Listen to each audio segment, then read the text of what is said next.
नमस्कार. आज आपण शीर्षासन या योगासनाबद्दल जाणून घेणार आहोत. शीर्षासन म्हणजे डोक्यावर उभे राहण्याचे आसन. हे आसनांचा राजा मानले जाते. प्रथम, कृती किंवा कसे करावे. सुरुवातीला भिंतीजवळ किंवा प्रशिक्षकाच्या मदतीने सराव करा. 1. योग मॅटवर गुडघ्यांवर बसून वज्रासनात राहा. 2. दोन्ही हातांची बोटे एकमेकांत गुंफून कोपरे खांद्याच्या रुंदी एवढे ठेवून जमिनीवर ठेवा. हातांनी त्रिकोण तयार करा. 3.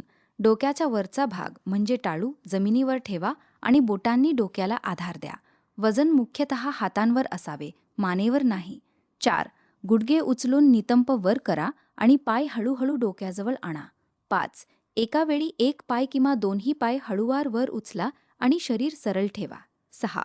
श्वास सामान्य ठेवून 15 ते 30 सेकंद थांबा. नंतर हळूहळू खाली या आणि बालासनात विश्रांती घ्या.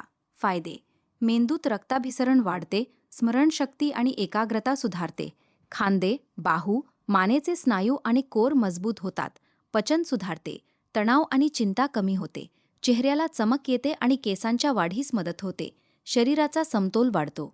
तोटे किंवा सावधान्या: उच्च रक्तदाब, हृदयरोग, ग्लुकोमा, मानेची दुखापत असलेल्यांनी करू नये. गर्भवती महिला आणि मासिक पाळी दरम्यान टाळावे. मुले 7 वर्षांखालील करू नयेत. नेहमी प्रशिक्षकाच्या मार्गदर्शनाखाली सुरुवात करा. वजन मानेवर पडू देऊ नका. कोणतीही वेदना जाणवल्यास ताबडतोब थांबा. योगाचा सराव नियमितपणे आणि सावधगिरीने करा. धन्यवाद.